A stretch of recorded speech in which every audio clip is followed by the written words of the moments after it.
You know, the definition of influence and being an influencer these days has drastically changed because of the many available and easily accessible different social media platforms on which we can just influence anyone on just about everything, right? You know, I had this conversation with a colleague a couple of months ago before the pandemic, and somehow I was quite venting my frustration on the way are actually presenting people themselves online, especially if they are tagging themselves as social media influencers. Sabi nung aking katrabaho, kaya nga sila influencers because they have the following, they have the clout, and they can influence people on anything, on just about everything. And that's right. Tama naman. Kasi yun ang ibig sabihin ng influence, di ba? Even though sometimes with the shallowest contents that there is online, a person can still be considered an influencer. Don't misconstrue what I'm saying. Please do not misinterpret me. Perhaps I'm coming from a different generation. Because your generation is the TikTok generation, the social media generation, and I am coming from the floppy disk generation. And so, when I think of an influencer, perhaps there's a certain weight that I attach to it, a certain standard. That when I think of an influencer, this is perhaps a person who influences for the good. But then again, my colleague was right in saying that when you speak of an influencer, it doesn't necessarily follow that the influence that that person is giving, whatever content it might be, is for the good or for the bad. That is the general definition of an influencer. And that's just right. And so this afternoon, we'll be digging deeper into the context of what influence is all about. You know, it's a generation thing, katulad ng sinasabi ko sa inyo kanina. Kaya pag pinag-usapan natin yung konsepto ng influence and being an influencer, medyo I feel like we have to redefine and refine the meaning of influence. At this time, particularly, we are here this afternoon and we want to influence people for the good and all that. You know, while I was preparing for this lecture, I realized that we have a lot of influence na pwede nating ibigay doon po sa mga tao sa paligid natin, whether it's conscious or an unconscious influence that we do. Ganun po talaga eh. We can influence each other. And you know, we influence people with our words. And when we talk about influencing people with our words, we know that our words have its power. It has the power to build up and destroy. It has the power to heal and to hurt. It has the power to take people into action or inaction. And it has the power to realize dreams or shatter dreams. That's how powerful our words can be. Say for example, when people tell you, wala ka ng pag-asa sa buhay, patapon ka na, you are no good. When it's ingrained in the mind of the person that you talk to, mabigat yon.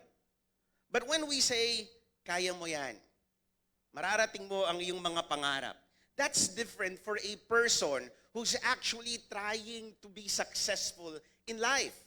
That's when we say that our words are very powerful. And you know, it's not just the words we say. In the process, I've learned not just to listen to the words people say, but more so give weight to the people, to what the people do not say. You know what I'm saying? Sometimes, hindi lang kasi yung salita ng tao yung napapakinggan at dapat nating pakinggan. We even have to listen to the words that people do not say because sometimes, the words that people don't say, the non-verbal gestures mean more than what is spoken. So kapag tayo po ay nagsasalita at nakikinig, hindi lang natin pinapakinggan yung mga salitang sinasabi kung hindi maging yung mga salitang hindi sinasabi. Understand? And we have to understand that our words are very powerful. Our language, the jargons that we use. Say for example, your generation, mahilig kayong magsalita ng char. Ano ibig sabihin ng char? Joke. Alam na alam ni Menji, di ba? Char. Joke. Ang tawagan ng mga friendship ngayon, be.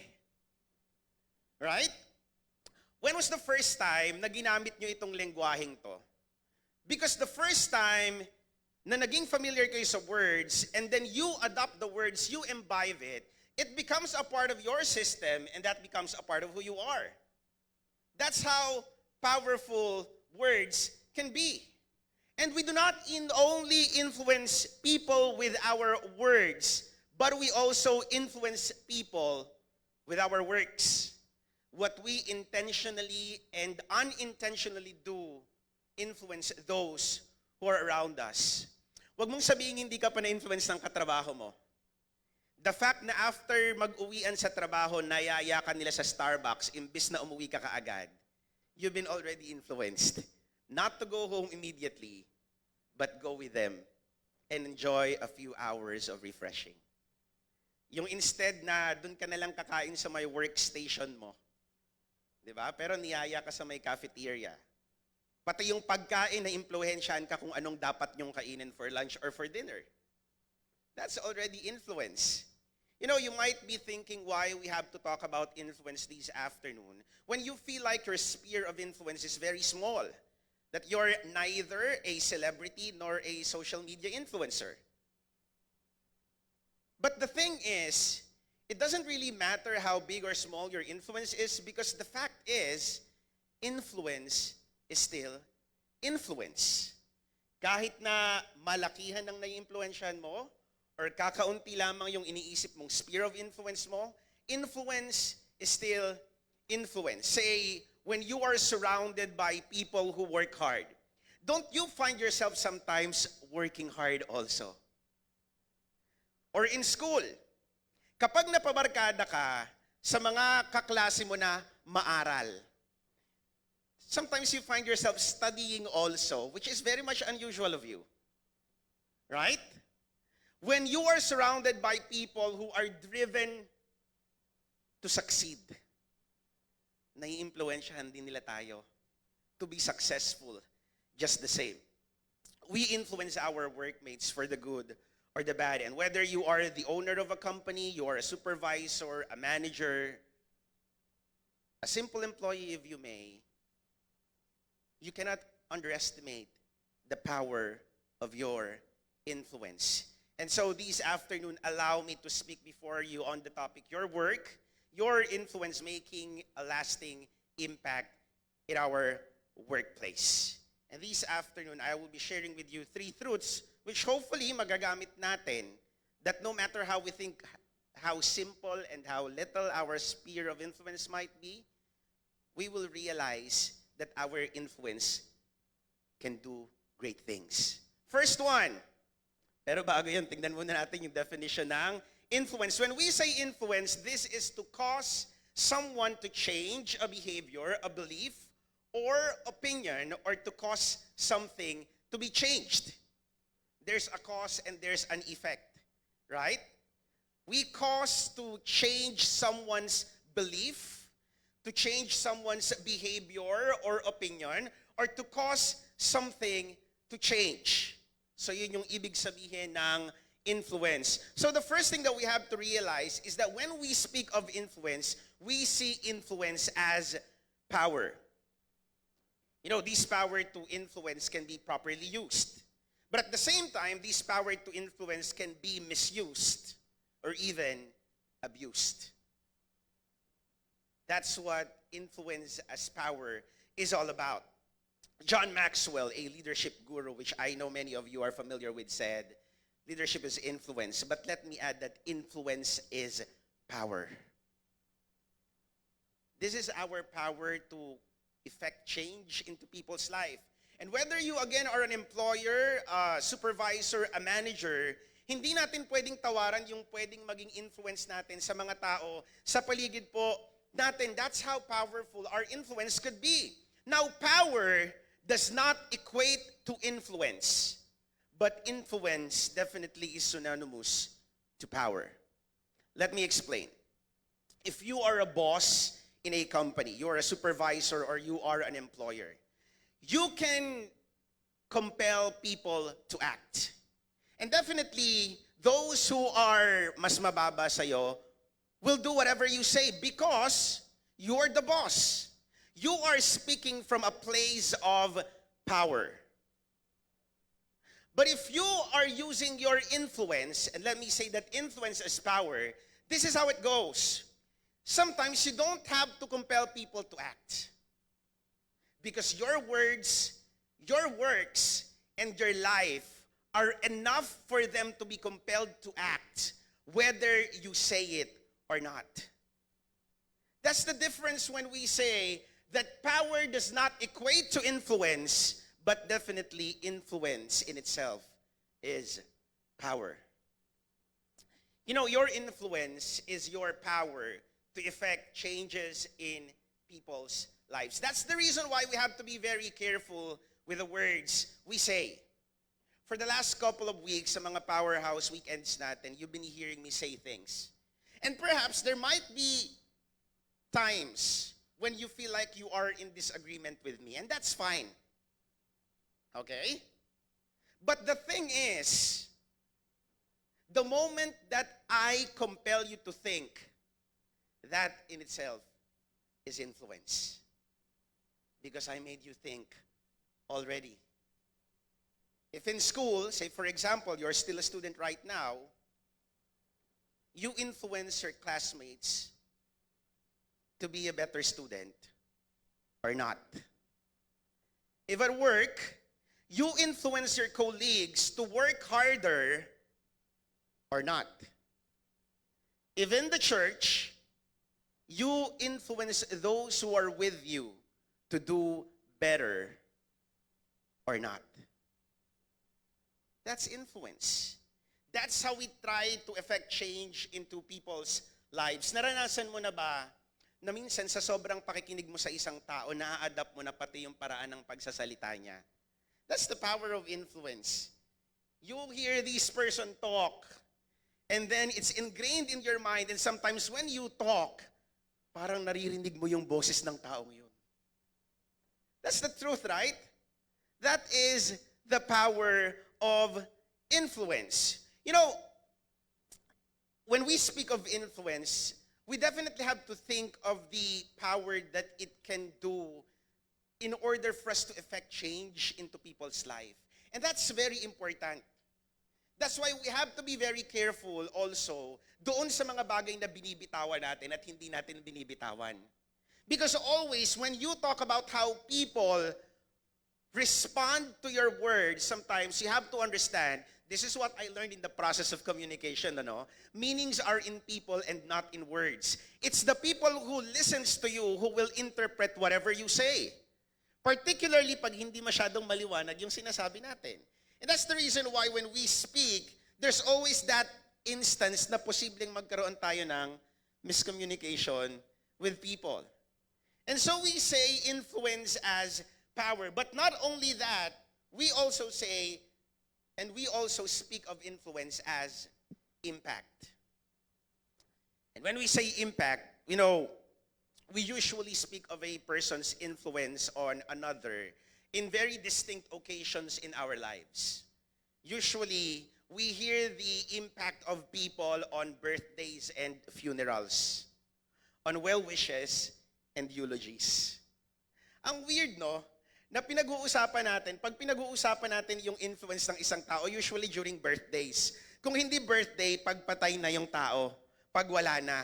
Doon usually natin narinig kung ano yung nagiging influence ng tao sa atin. But be as it may, we speak of influence as impact. We influence people whether we like it or not. Words are powerful when spoken in the microphone. But even the words you speak to with your colleagues in your smallest sphere of influence can have a lasting effect on them. You don't need an influence or a clout that big to influence the people around you. Hindi mo kailangan ng sobrang daming tao para magsimula kang mang-influence sa kanila. Because the moment that you just have daily conversations with your classmates or sa ating mga nagtatrabaho, that in itself could be influential to the person we talk to. Right? Yung lungkot na lungkot ka lang sa trabaho tapos biglang may tumapik sa'yo. Kaya mo yan. Kahit hindi nila naiintindihan yung pinagdadaanan natin, that could give us a sigh of relief. Right? That's very encouraging. And somehow, minsan maiisip natin, ay, nagkaroon pala ako ng impact sa buhay ng taong yon. Di ba? Yesterday, sa mentoring namin, si Shelly, may binabanggit siya na yung hindi niya alam na meron palang isang mang-aawit dito sa iglesia that has been very blessed with her ministry, with her angelic voice, Nax. Di ba? So that's the impact eh. Hindi mo alam kung sino yung pwede na ikaw ay magkaroon ng impact. Your influence will be your very impact on other people's lives. Again, you might say, you have been a very bad example in work and in life. And you're thinking like, what kind of influence am I supposed to give to people when this is the kind of life that I've had? You know, the good thing about our God is that He doesn't really care about our past. He doesn't care about our mistakes. He doesn't care if our lives were a mess before, because all He cares for is our heart. He doesn't care if we are a mess, because for Him, we are all beautiful messes, beautiful disasters that are waiting to be transformed by His power and for His glory and His alone. That's how impactful our lives can be. You don't have to be perfect to influence people. That's the reason why when we speak to people, when we talk to people, anong laging ginagawa natin? Di ba? We always pray, Panginoon, itago niyo po ako sa inyong krus. And let not my words, but your words speak for me. As we can influence people in small ways, then let us choose peace instead of hate and discord. Kindness instead of selfishness, to be humble and not arrogant, and to choose good over evil. Ako po ang pangarap ko palagi, world peace. Excuse me. Pag nagkakaroon ng medyo problema, sorry po. Excuse me. Pag medyo nagkakaroon ng tension sa family, pag tinatanong ako, laging ang sinasabi ko, basta ako ang pangarap ko, world peace. Kasi ayoko ng magulong mundo. Di ba? Ang gulo-gulo ng mundo natin, tapos paguguluhin pa natin. World peace na lang. Para mas masaya. And lastly, we speak of influence as service. You know, we have to understand that we are not just employees and business people. We have to understand that we are Christian employees and that we are Christian business people, and we bear the name of Christ in our workplace and in our business. Kanina po ang sabi ko sa inyo, we influence people with our words. This time, let me say, we serve people with our words. We speak of influence as service. And so how do we serve people with our words? We encourage people. We look at how good people are, where people are good at, and then we uplift them, we develop them. We try to encourage these people, and we have to be mindful and careful with the words that we utter. In Ephesians chapter 4, verse 29, it says, "Do not use harmful words, but only helpful words, the kind that build up and provide what is needed, so that when you say, or what you say, will do good to those who hear you." Thank you. You know, this is very important for us to understand. And it takes wisdom and maturity to refrain from talking when you feel like talking. Let me repeat that. It takes wisdom and maturity to refrain from talking when you feel like talking, especially at a time when you feel like you have all the freedom in the world to say whatever you want because you have your freedom wall anyway. Because you have your Twitter account. Because you have your whatever social media account you have. There's wisdom in not talking sometimes. There's wisdom in silence. Remember that. And if ever we speak to uplift people. We speak to encourage people. You know, Joel Austin said, you can change the world by changing your words. You can change the world by changing your words. Remember, death and life are in the power of our tongue. And as we serve people, we try to filter our words. We try to filter our words and let it be that our words will be an encouragement to others. Words that build up and words that are selfless. Kanina po ang sabi ko, we serve people with our words. This time, let me say, we serve people with our works. And what better example do we have in the scriptures than Jesus Christ himself? In John chapter 13, verses 3 to 5, it says here, Jesus knew that the Father had put all things under his power, and that he had come from God and was returning to God. So he got up from the meal, took off his outer clothing, and wrapped a towel around his waist. After that, he poured water into a basin and began to wash his disciples' feet, drying them with the towel that was wrapped around him. You know, the context of which was just before the Passover festival. This is the time when Jesus already knew that he will be crucified. But even before he will make the final sacrifice for the redemption of man, he made his final service to his disciples. Remember that in verse 3 here, we find out that Jesus was coming from a place of power. You see this verse? What does it say here? Jesus knew that the Father had put all things under his power. Jesus is coming from a place of power. But despite the fact that he's coming from a place of power, he chose to serve. He chose to serve. You know, his disciples believed him. His disciples loved him. They had faith in him, not just because he is powerful, but because Jesus served them. Jesus showed them the influence of service. If I may, ang pinaka nag-influence po sa aking pananampalataya was my mother. And my mother is watching right now. Hello, mother dear. You know, my mother was the first Christian in our family. And I remember when we were still kids, ang nanay ko po, dinadala kami dun pa sa may maliit na simbahan. My father was not a Christian yet at that time. And so I remember one time na sinama ako ng nanay ko for an evening service, I guess that was Sunday evening. May Vesper service pa yung tawag doon. And then my father was outside the church gate. Hinihintay yung nanay ko. Andun kami, hinintay yung nanay ko. And what my father did was, dinala kami sa kabila. And my mother was crying at that time. My mother struggled in faith. And I remember vividly, distinctly when we were still kids. Malitang bahay namin, magkakatabi kaming natutulog magkakapatid. And there were moments that my mother was laying her hands on us, her children. Umiiyak nanay ko. Nagigising ako, but I cannot remember the words of my mother because all I know was that she was crying while laying her hands on us.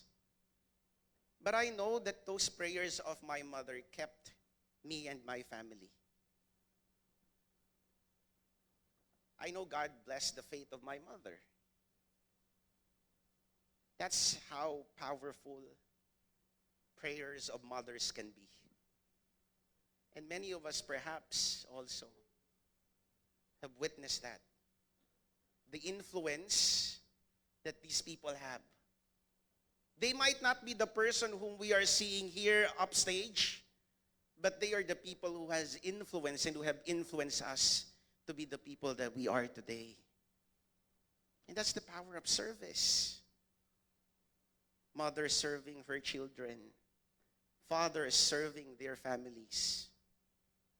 We see the example of Jesus coming from a place of power, yet he chose to serve. In Galatians chapter 5, verse 13b, it says here, serve one another humbly in love. Ang sabi dito ay ano? Serve one another humbly in love.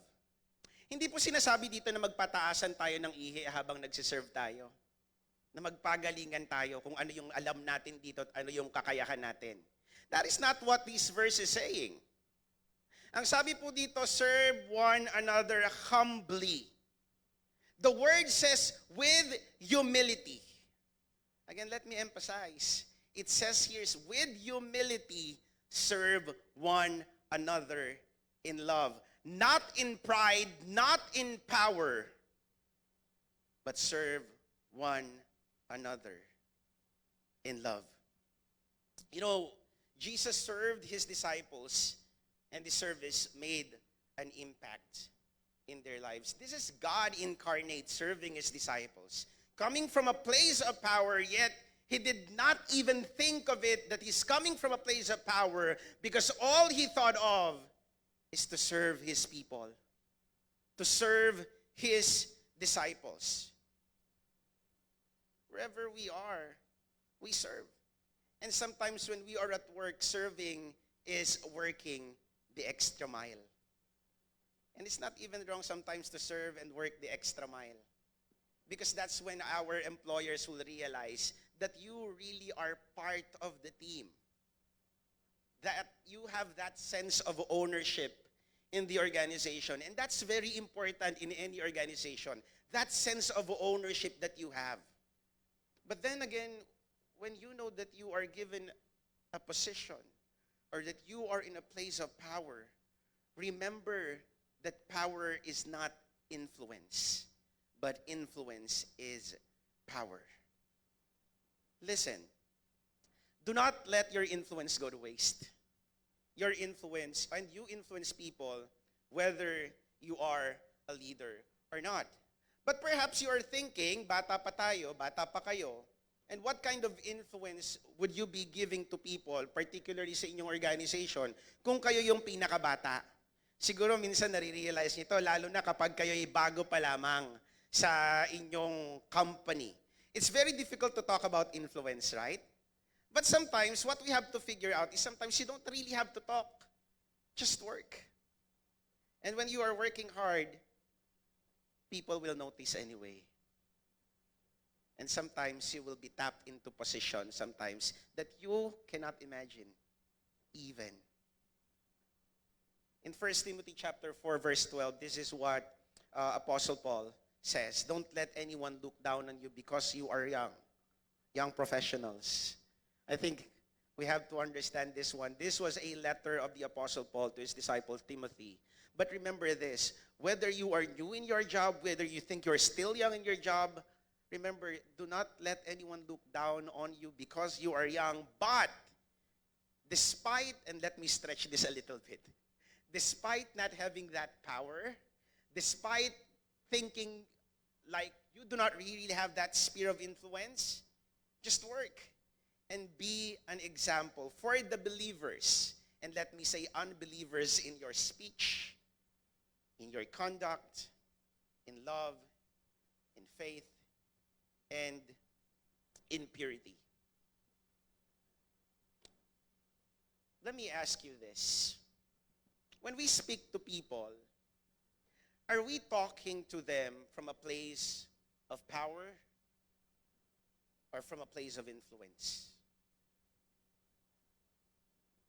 Are we talking to people from a place of power or from a place of influence?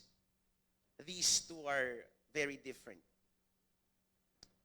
You know, if you are a manager, you're a supervisor, it's very easy to talk from a place of power because you're given such. But when you talk to people, it would be best for us to talk from a place of influence.